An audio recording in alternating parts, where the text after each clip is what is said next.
Хилцэх асуудлыг сая хуралдаан даргалагч уншихдаа үндсэн хуулийн цэцгийн 08 дугаар дүгнэлттэй холбоотой асуудал гэж уншлаа. Тэгээ энэ дээр хилцэх асуудал дээр би санал өгөөгүй. Учир нь гэвэл энэ дүгнэлтээр хоёр асуудлыг шийдээд дүгнэлт гаргасан.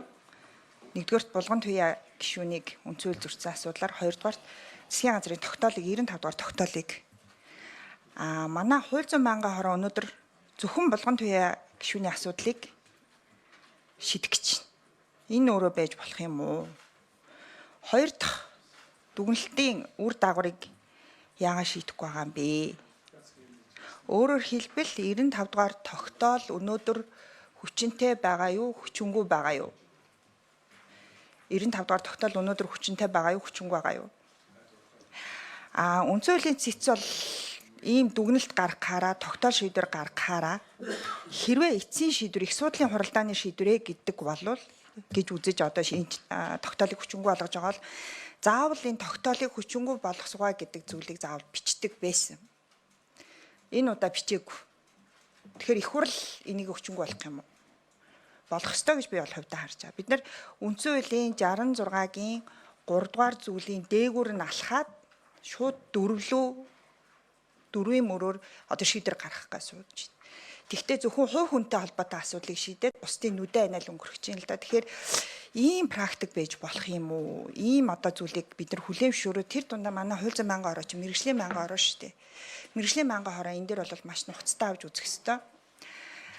За хэрвээ зөвхөн булган туяагийн асуудлыг шийднэ гэвэл 95 дугаар тогтоолыг автоматар хүчингүй болсон гэж үзэх юм уу?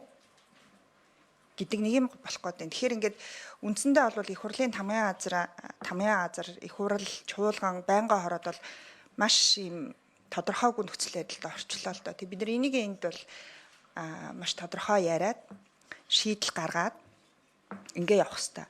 За манай байнгын хорооны дараа төрийн байгуулалтын байнгын хороо хуралдана. Тэгэхдээ төрийн байгуулалтын байнгын хороо зөвхөн гишүүний асуудлыг хилцэхээс бусдаар энэ дүгнэлтийн асуудлыг бас хилцэхгүй. Дүгнэлтийн асуудлыг хилцэхгүй. Энэ бол цэвэр мэргэжлийн байнгын хорооны хилцэх ёстой асуудал. Тэгэхээр энэ дээр бол манай байнгын хороо энэ дээр бол маш хариуцлагатай байх ёстой. За хоёрдугаарт хэрвээ бид нар энэ удаа зөвхөн булган туяагийн асуудлыг хилцээд бусад асуудал нь цэцгийн дүгнэлтийн одоо нэгтгэн дүгнсэн хэсгийг манай дарга удирдлага болгоод ах шиг байна. Нэгтгэн дүгнээд хэрэгжүүлэх шаардлагатай дурдхан зүйтэй гэдэг энэ одоо хэрвээ бид нар ажиллана гэх юм бол эргээд бид нар дахиад үндсэн хууль зөрчөөд 66-гийн 3-ыг хэрэгжүүлээгүй гэдэг ийм одоо мөрлөө орох гээд байна. Тэгэхээр одоо айлч хувилбараараа байсан түрүүний Тэмүүжин гишүүнээс айлч хувилбараар байсан дандаа бид нар үндсэн хуулийн зөрчил рүү орох гээд байна. Энэ гацаанаас гарах хэрэгтэй. Гэхдээ энэ гацаанаас гарахдаа зөвхөн үндсэн хуулийн цэцгийн дүгнэлтэнд төтлөгдөж бид нар гарахгүй. Дүгнэлт гаргах гэд хоёр зүйл дээр дүгнэлт гаргасан. Энэ хоёрын үр дагаврыг бид нар хоёулангийн манай байнгын хороо шийдэх ёстой гэдэг ийм байр суурьтай байна. Тэгээ одоо ингээ би юм асуухаар одоо хэн хариулах юм бол доо? Цогтой дарга хариулах юм уу? Хэн хариулах уу? Ийм тодорхойгүй нөхцөл байдал үүсчлээ гэдгийг. Булган туяа гишүүний асуудал дээр бол цэцгийн дүгнэлтэн дээр ямарваа нэгэн байдлаар эргүүлэн татах асуудлыг огт дурдаагүй, хөндөөгүй учраас эргүүлэн татах ямар ч үндслэл байхгүй гэдгийг бас хэлэх ёстой. Баасан жаргал гишүүнээ үндсэн хуулийн цэцгийн өмнөөс би бол хариулахгүй штэ. Та өөрөө энийг сайн мэдж байгаа. Тэгэхээр энд бид нар ямар ч гэсэн өөрсдийнхөө байр суурийг бийж байр суурьаа илэрхийлнэ. Ингээл явхаас одоо өөр гарц байхгүй. Үнэхээр олон талаас нь бодож байгаад нэг ийм шийдэл бид нар олж ирэл ярьж байна. Тэгээ би нэгтгээд өөрийнхөө байр суурийг хэлнэ. Баярмаа гишүүнд микрофон өгье. За баасан жаргал гишүүнд 1 минут өгье.